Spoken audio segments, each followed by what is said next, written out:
Terima kasih atas kesempatannya. Saya Resa Novelasari dengan NIM 2017-2010-620. Di sini saya akan melakukan presentasi pada mata kuliah Metodologi Penelitian Keuangan dengan judul Pengaruh Modal Kerja, Ukuran Perusahaan dan Pertumbuhan Perusahaan terhadap Profitabilitas pada perusahaan jasa sektor transportasi di Bursa Efek Indonesia. Pertama, saya akan menjelaskan mengenai latar belakang. Profitabilitas adalah rasio untuk menilai kemampuan perusahaan untuk mencari keuntungan atau laba dalam suatu periode tertentu. Profitabilitas sendiri ini sangat stabil, perusahaan akan dapat menjaga kelangsungan usahanya. Sebaliknya, apabila perusahaan tidak mampu menghasilkan profitabilitas yang memuaskan, maka perusahaan tidak akan mampu menjaga kelangsungan usahanya. Mengingat pentingnya profitabilitas itu sendiri bagi perusahaan. Terdapat beberapa alat ukur yang digunakan untuk melakukan dan mengukur tingkat profitabilitas, antara lain ada ROA, ada ROE. Pada penelitian kali ini, profitabilitas diukur menggunakan ROA, yaitu Return on Asset. Tinggi rendahnya suatu profitabilitas sendiri ini memiliki pengaruh dari beberapa faktor, seperti salah satunya modal kerja. Modal kerja sendiri adalah investasi perusahaan pada aktiva jangka pendek seperti kas, sekuritas yang mudah dipasarkan, piutang usaha, dan juga persediaan. Modal kerja di dalam perusahaan sangatlah penting. Manajemen keuangan harus merencanakan dengan baik besarnya jumlah modal yang tepat, sesuai dengan kebutuhan perusahaan. Karena jika terjadi kelebihan atau kekurangan modal atau dana, hal ini mempengaruhi tingkat profitabilitas dari suatu perusahaan. Modal kerja ini memiliki 3 komponen, yaitu kas, piutang, dan persediaan. Komponen ini sendiri dapat dikelola dengan cara berbeda untuk memaksimalkan profitabilitas dan untuk meningkatkan pertumbuhan perusahaan. Selanjutnya adalah ukuran perusahaan. Ukuran perusahaan ini merupakan ukuran atas besarnya aset yang dimiliki perusahaan, sehingga perusahaan besar umumnya mempunyai total aktiva yang besar pula. Perusahaan besar dapat lebih mudah untuk mengakses pasar modal dibandingkan dengan perusahaan kecil. Semakin besar ukuran perusahaan, semakin mudah untuk mendapatkan modal eksternal dalam jumlah yang lebih besar, sehingga investor tertarik untuk menanamkan modalnya pada perusahaan tersebut, sehingga menaikkan nilai suatu perusahaan. Kemudian ada pertumbuhan perusahaan. Pertumbuhan perusahaan sendiri adalah menggambarkan tolak ukur keberhasilan perusahaan. Keberhasilan tersebut juga menjadi tolak ukur investasi untuk pertumbuhan yang pada masa yang akan datang. Pertumbuhan perusahaan dapat ditunjukkan pada pertumbuhan aset yang dimiliki suatu perusahaan. Pertumbuhan perusahaan dapat dilihat dari kenaikan penjualan dari tahun ke tahun.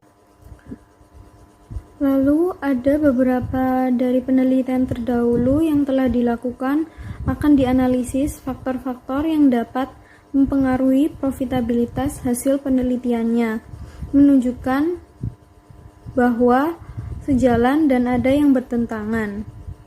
Pertama, penelitian yang dilakukan oleh Arinda Putri Nawalani dan Wiwi Lestari tahun 2015 mengenai permasalahan yang dibahas, yaitu pengaruh modal kerja terhadap profitabilitas perusahaan food and beverage di Bursa Efek Indonesia. Hasil penelitian ini menunjukkan modal kerja memiliki pengaruh signifikan terhadap profitabilitas. Untuk penelitian yang kedua ada dari Adriani, Caroline, Barus, dan Lea Liani tahun 2013. Permasalahan yang dibahas dalam penelitian ini yaitu analisis faktor yang mempengaruhi profitabilitas pada perusahaan manufaktur yang terdaftar di Bursa Efek Indonesia. Hasil penelitiannya menunjukkan CR, TATO, DER, dan DR, pertumbuhan penjualan dan ukuran perusahaan berpengaruh signifikan terhadap ROA. Secara parsial, hanya TATO, DR, dan ukuran perusahaan yang berpengaruh signifikan terhadap ROA, sedangkan CR dan DER dan pertumbuhan penjualan tidak berpengaruh signifikan terhadap ROA. Kemudian saya akan menjelaskan tentang landasan teori. Pertama ada profitabilitas. Profitabilitas suatu perusahaan menunjukkan perbandingan antara laba dengan aktiva dan modal kerja yang menghasilkan laba tersebut. Dengan kata lain, profitabilitas adalah kemampuan perusahaan untuk menghasilkan laba selama periode tertentu. Kemudian, modal kerja. Modal kerja merupakan investasi yang ditanamkan dalam aktiva atau aktiva jangka pendek seperti kas, surat berharga, persediaan, piutang, dan aktiva lancar lainnya. Modal kerja perusahaan ini dibagi menjadi dua jenis. Pertama, modal kerja kotor dan modal kerja bersih. Kemudian ukuran perusahaan.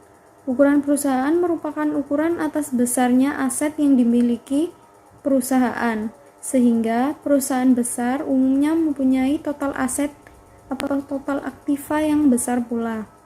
Perusahaan besar dapat lebih mudah untuk mengakses pasar modal dibanding dengan perusahaan kecil. Semakin besar suatu perusahaan, maka semakin mudah untuk mendapatkan modal eksternal dengan jumlah yang lebih besar, sehingga investor tertarik untuk menanamkan modalnya pada perusahaan tersebut.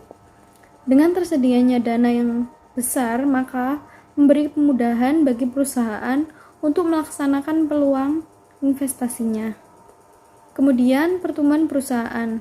Pertumbuhan perusahaan menggambarkan tolak ukur keberhasilan perusahaan. Keberhasilan tersebut menjadi tolak ukur investasi. Kemudian saya akan jelaskan tentang kerangka penelitian. Berdasarkan dari semua penjelasan yang telah dikemukakan sebelumnya, dapat digambarkan dengan kerangka pemikiran seperti berikut ini, yaitu perputaran modal kerja berpengaruh positif signifikan terhadap profitabilitas. Kemudian, ukuran perusahaan berpengaruh positif signifikan terhadap profitabilitas. Dan yang ketiga, pertumbuhan perusahaan berpengaruh positif atau negatif signifikan terhadap profitabilitas. Kemudian saya akan menjelaskan metode penelitian. Yang pertama ada rancangan penelitian. Dalam penelitian ini, rancangan yang digunakan adalah berdasarkan pada dimensi waktu, tujuannya, dan ruang lingkup topik yang dibahas. Yang pertama, penelitian ini dilihat dari dimensi waktu yang digunakan merupakan termasuk penelitian time series, studi data berkala. Kemudian yang kedua, penelitian ini jika dilihat dari tujuannya merupakan termasuk jenis penelitian eksplanatif, yaitu menjelaskan suatu generalisasi sampel terhadap populasinya atau menjelaskan hubungan perbedaan dan pengaruh suatu variabel dengan variabel lainnya. Yang ketiga, penelitian ini jika dilihat dari ruang lingkup topik yang dibahas termasuk studi kasual, yaitu meneliti hubungan sebab akibat antara dua variabel atau lebih. Kemudian, yang kedua, saya akan menjelaskan batasan penelitian. Penelitian ini memiliki keterbatasan. Ada beberapa batasan dalam penelitian ini, yaitu variabel independen pada penelitian menggunakan modal kerja, ukuran perusahaan, dan pertumbuhan perusahaan. Yang kedua, variabel dependennya pada penelitian ini menggunakan profitabilitas. Dan yang terakhir, uji periodenya juga terbatas, hanya tahun 2000. Kemudian selanjutnya saya akan jelaskan identifikasi variabel. Variabel yang digunakan pada penelitian ini adalah variabel independen yang berupa modal kerja, ukuran perusahaan, dan pertumbuhan perusahaan. Sedangkan pada variabel dependennya adalah profitabilitas. Kemudian saya akan melanjutkan tentang definisi operasional dan pengukuran. Pertama ada modal kerja. Modal kerja sendiri pada penelitian ini diukur berdasarkan perputaran modal kerja, perputaran kas, perputaran piutang, dan perputaran persediaan. Kemudian ada ukuran perusahaan. Ukuran perusahaan ini diukur berdasarkan natural logaritma dari total aktiva. Sedangkan untuk pertumbuhan perusahaan sendiri diukur dengan rumus penjualan tahun ini dikurangi penjualan tahun lalu dibagi penjualan tahun lalu. Kemudian untuk profitabilitas sendiri ini diukur menggunakan ROA atau Return on Asset. Kemudian saya akan menjelaskan tentang populasi, sampel, dan teknik pengumpulan data. Untuk populasi, pada penelitian ini, kami menggunakan perusahaan jasa sektor transportasi. Kemudian, untuk sampel, pemilihan sampel pada penelitian ini menggunakan metode purposive sampling secara random. Kemudian, untuk teknik pengumpulan datanya, data yang digunakan menggunakan data sekunder yang didapat dari perusahaan yang dianalisis. Skala data yang digunakan penelitian ini adalah data rasio. Adapun metodenya yaitu menggunakan metode dokumentasi dengan cara mengumpulkan data sekunder yang didapatkan dari perusahaan yang akan dianalisis selama periode tahun 2014 sampai dengan 2018 dari laporan keuangan yang didapat pada web Bursa Efek Indonesia. Selanjutnya, saya akan menjelaskan tentang teknik analisis data. Ada tahapan-tahapan dalam analisis data pada penelitian ini, yaitu seperti analisis regresi linear berganda. Untuk menunjukkan dari hipotesis yang diajukan, jadi penelitian ini menggunakan alat analisis regresi berganda dengan menggunakan bantuan aplikasi SPSS.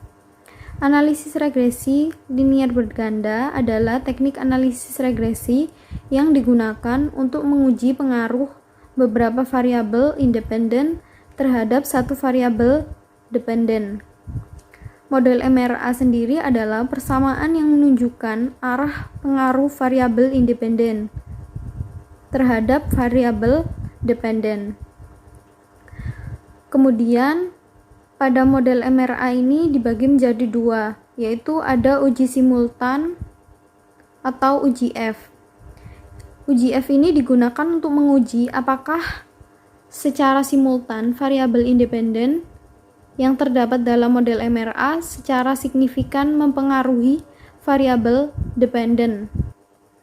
Kemudian selanjutnya uji parsial atau uji T digunakan untuk menguji apakah secara parsial variabel independen yang terdapat dalam model MRA secara signifikan dapat mempengaruhi variabel dependen ini. Terima kasih.